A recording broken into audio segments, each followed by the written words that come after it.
Hey everybody, this is Thiago for the English Dan and welcome to another video. This channel is designed to help you improve your English. So, if you're new here, consider subscribing. Alright? Today in this quick video, I brought to you some key points that I believe you should have in mind if you really want to learn English well, improve your English, take it to the next level this year and beyond. Alright? These are some of the basic key points that every learner should always keep in mind when attempting to learn a language, a foreign language such as English. All right. Before I get started here though, let me just go ahead and ask you very quickly here to click that like button for me. When you do that, it helps me a lot here on YouTube because it lets YouTube know that this video is nice and more people should have access to it. Alright, so I thank you in advance for smashing that like button for me. Alright, so some key points for you to have in mind if you really want to learn English successfully. Alright, point number one, the first point here, have the right mindset. The mindset is basically how you think about things, how you view things, your perspective of the world, of things in general, okay? So have the right mindset. What do I mean by that? If English is not your first language, it means that English is a foreign language to you.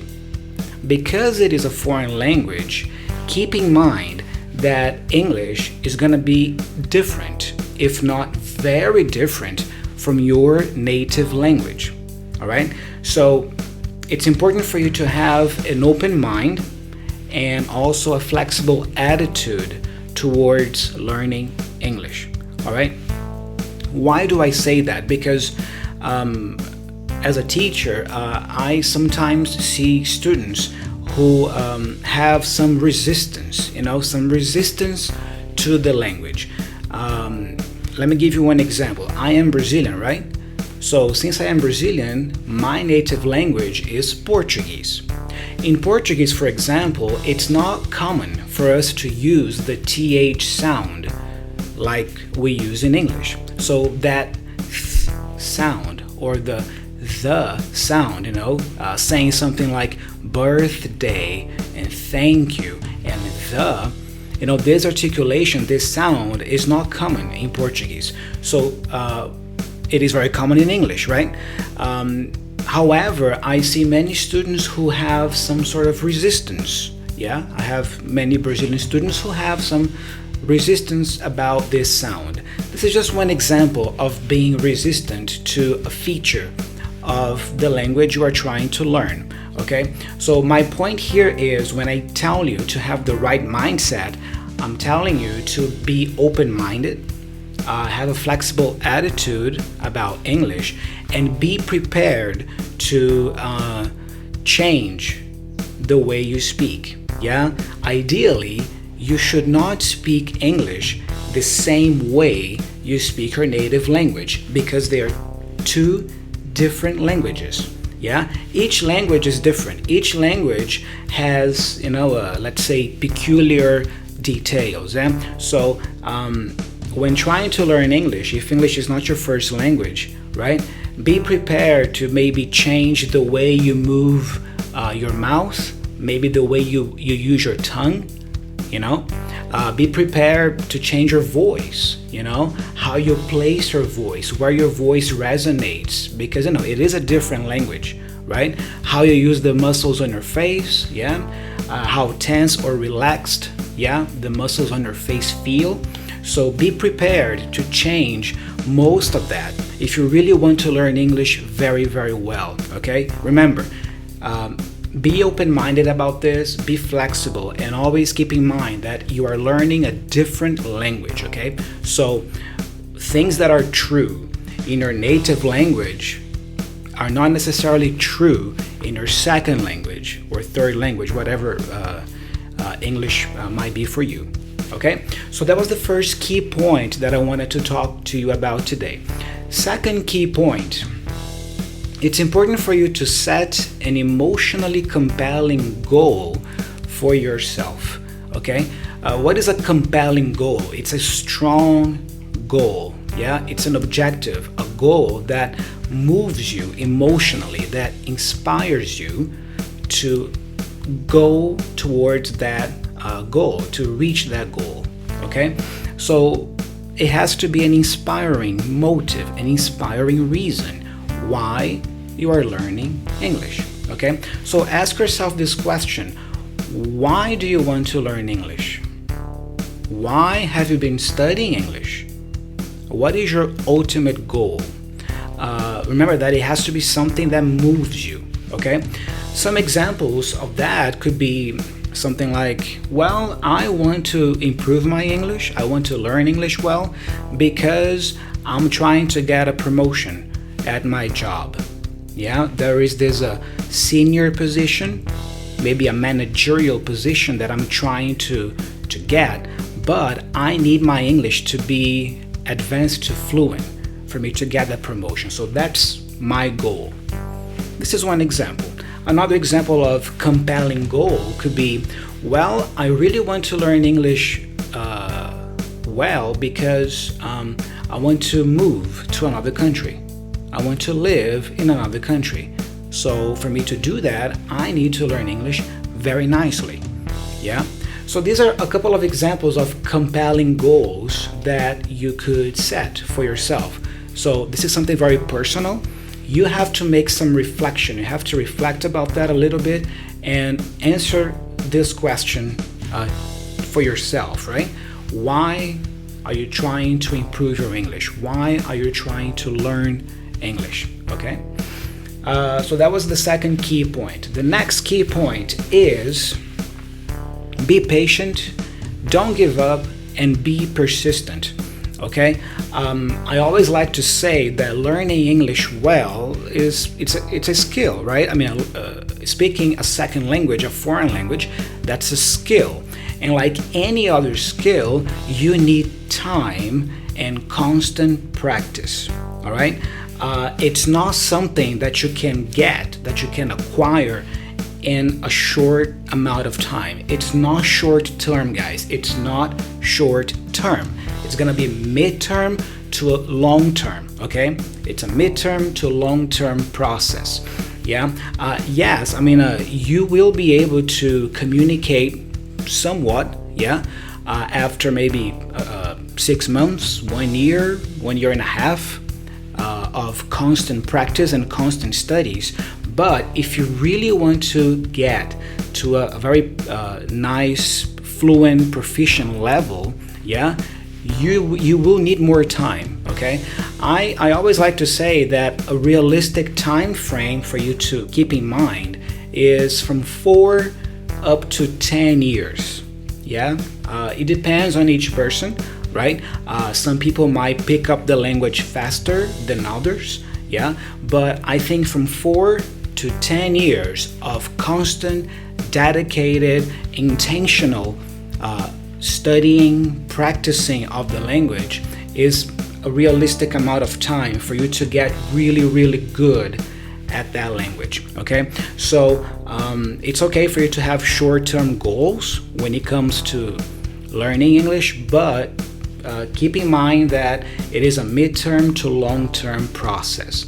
All right, so 4 to 10 years, I think it's very, very realistic, all right, to aim for. The next key point is surround yourself with the language. Surround yourself with English.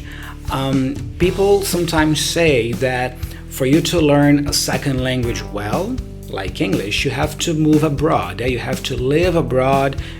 So, for example, if I want to learn English well, I should live in the US. I should live in Canada. I should live in an English-speaking country. Well, that helps. If you have this opportunity to spend some time abroad, that helps you because you will be in contact with the language every day. It's almost like you are forced. Yeah, you are forced to use the language every day, to think about the language every day because you are listening to it every day.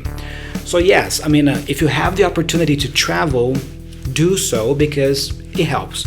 But it doesn't mean that that's the only way for you to learn English well. It's perfectly possible for you to learn English well being in your own country. Yeah, you don't have to necessarily travel and spend years in another country, yeah, for you to learn English well.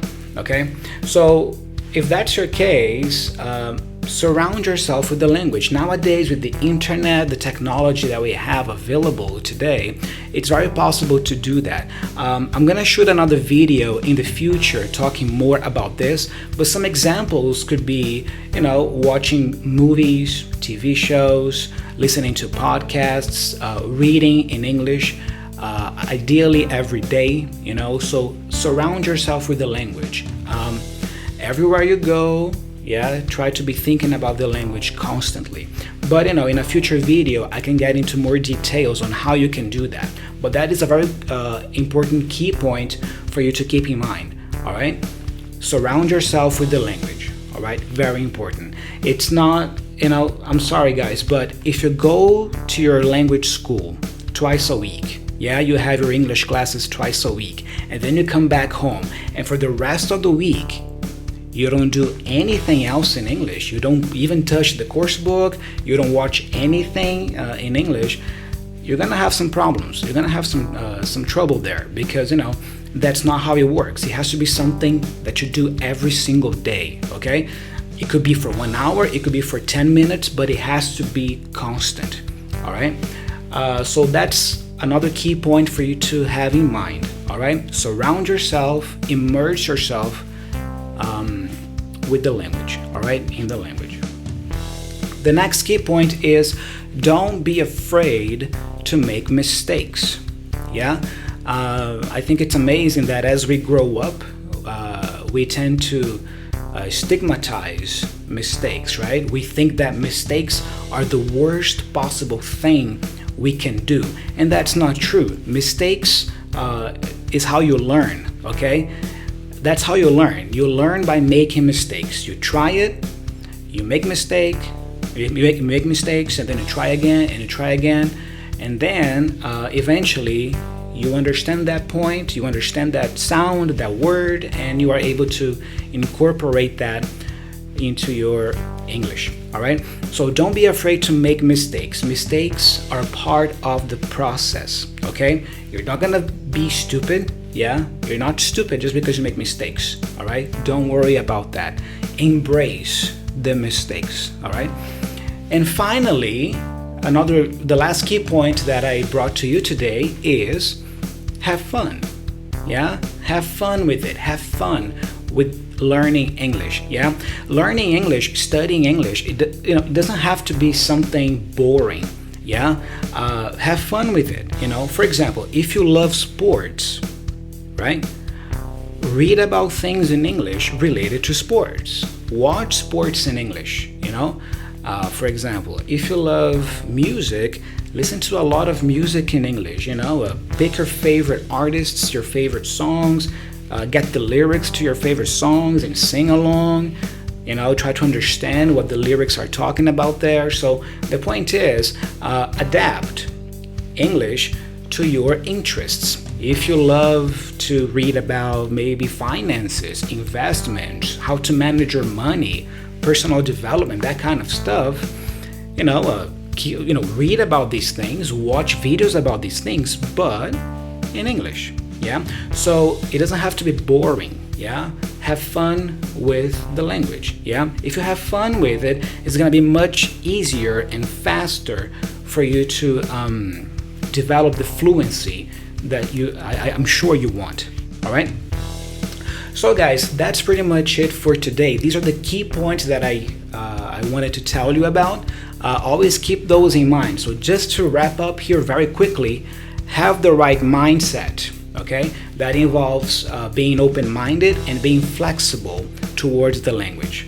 Second, set an emotionally compelling goal for yourself. Have a goal as to why you are learning English that moves you, that inspires you to keep practicing every single day.